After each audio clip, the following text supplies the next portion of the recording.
அனைவருக்கும் வணக்கம். அரசு அதிகாரிகளை உருவாக்கும் நோக்கில் உங்கள் இம்பல்ஸ். ஸோ பாக்ஸ் கண்டென்ட் எல்லாமே நம்ம வீடியோவாக ப்ரொவைட் பண்ணிட்டு வந்துட்டுருக்கோம். அந்த வகையில் 10th ஸ்டாண்டர்ட் கெமிஸ்ட்ரி புக்கில் இருக்கக்கூடிய லெசன் 7 அணுக்களும் மூலக்கூறுகளும் இந்த லெசன் பற்றி நம்ம டிஸ்கஸ் பண்ணலாம். வீடியோக்குள்ளே போயிடலாம். ஃபஸ்ட்டு பாக்ஸ் பாருங்கள், தனிமங்களின் ஒப்பு அணுநிறை. ஸோ ஒப்பு அணுநிறைனா என்னென்னு பார்த்தீங்கன்னா, ஒரு தனிமம் இருக்குதுன்னா அதோடைய ஐசோடோப்களுடைய சராசரி அணுநிறையை எடுத்துக்கிட்டு அதை கார்பன் 12 அணு இருக்கு இல்லைங்களா, அதோட 1/12 ஆஃப் மாஸோட கம்பேர் பண்ணி சொல்கிறதுக்கு பேர் தான் நம்ம ஒப்பு அணுநிறை அப்படின்னு சொல்லிட்டு நம்ம சொல்லுவோம். ஸோ இதுக்கு எக்ஸாம்பிள்ஸ் ஒரு சில தனிமங்களுடைய இது கொடுத்துருக்காங்க பாருங்கள். Hydrogen, carbon, nitrogen, oxygen, sodium, magnesium, sulphur இது எல்லாமே கொடுத்துருக்காங்க.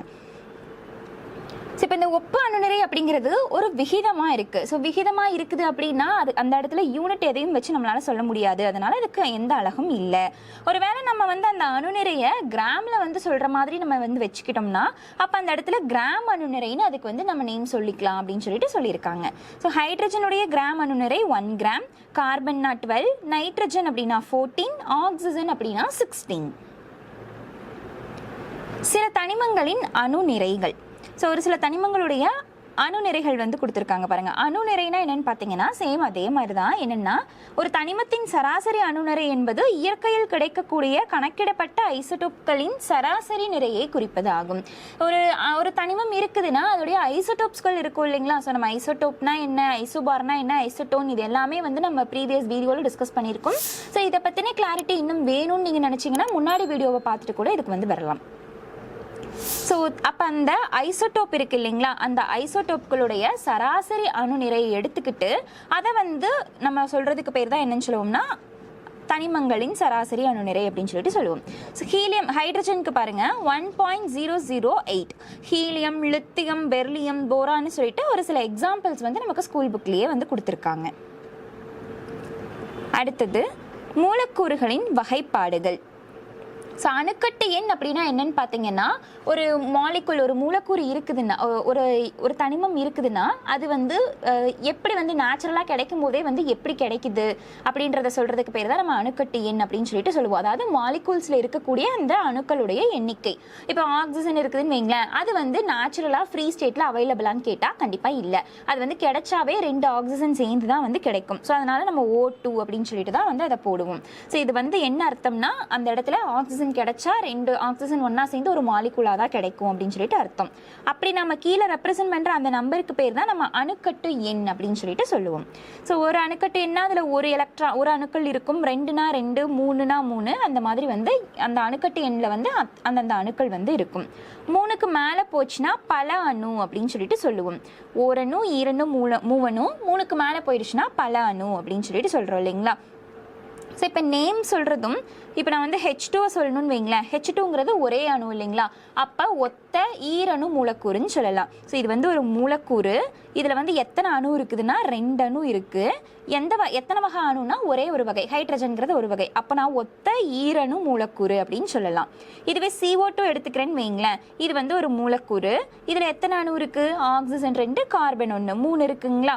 ஸோ அடுத்தது எத்தனை வகை, 2 வகையாக இருக்குது இல்லைங்களா, அப்போ வேற்றணு அப்படின்னு சொல்லிட்டு சொல்லலாம். ஸோ அப்போ வேற்று மூவணு மூலக்கூறு அப்படின்னு சொல்லிட்டு நான் இதுக்கு நேம் கொடுக்கலாம். ஸோ இந்த மாதிரி தான் ஒவ்வொரு மூலக்கூறுகளுக்கும் நம்ம பெயர் சொல்லுவோம். அடுத்த பாக்ஸ் பாருங்க. ஒப்பு மூலக்கூறு நிறை என்பது ஒரு விகிதம், எனவே அதற்கு அலகு இல்லை. ஒரு சேர்மத்தின் மூலக்கூறு நிறையை கிராமில் குறிப்பிடுவதாக கொண்டால் அதற்கு கிராம் மூலக்கூறு நிறை என்று பெயர். நம்ம ஒப்பு அணுநிறை பார்த்தோம் இல்லைங்களா, சேம் அதே கான்செப்ட் தான் இந்த ஒப்பு மூலக்கூறு நிறையிலையும் வரும். அங்கே அணுன்னு பார்த்ததுக்கு பதிலாக இங்கே மூலக்கூறுன்னு பார்ப்போம். ஸோ ஒரு மூலக்கூறு இருக்குதுன்னா அந்த மூலக்கூறில் இருக்கக்கூடிய நிறையோட கார்பன் 12உடைய 1/12 ஆஃப் மாஸை நம்ம கம்பேர் பண்ணி நம்ம சொல்கிறதுக்கு பேர் தான் ஒப்பு மூலக்கூறு நிறைன்னு சொல்லுவோம். சேம் இதுவும் விகிதம்ங்கிறனால இதுக்கும் அழகு அப்படிங்கிறது கிடையாது. ஒருவேளை நம்ம கிராமில் இதை சொல்கிறதா இருந்தால் கிராம் மூலக்கூறு நிறை அப்படின்னு சொல்லிட்டு சொல்லிக்கலாம். ஸோ அங்கே என்ன பார்த்தோமோ அதே சேம் தான் இங்கேயும் பார்ப்போம். அணுங்கிற ஒரு வேர்டை தூக்கிட்டு மூலக்கூறு அப்படிங்கிற ஒரு வார்த்தையை மட்டும் நம்ம இன்செர்ட் பண்ணிக்குவோம். ஸோ எக்ஸாம்பிள்ஸ் கொடுத்துருக்காங்க பாருங்க.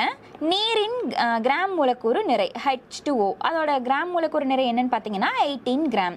CO2னா 44 கிராம், NH3னா 17 கிராம், HClனா 36.5 கிராம் இருக்குது.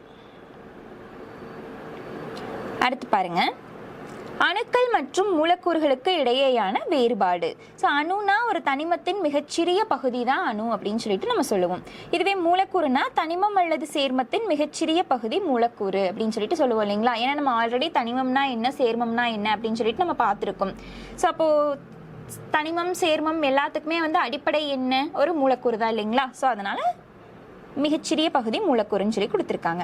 மந்தவாயுக்களை தவிர ஏனைய அணுக்கள் தனித்த நிலையில் இருப்பது இல்லை. ஸோ நம்ம அணுக்கள் வந்து இப்போ நம்ம டிஸ்கஸ் பண்ணோம் இல்லைங்களா, அணுக்கட்டு என்ன அப்படின்னு சொல்லிட்டு ஃப்ரீ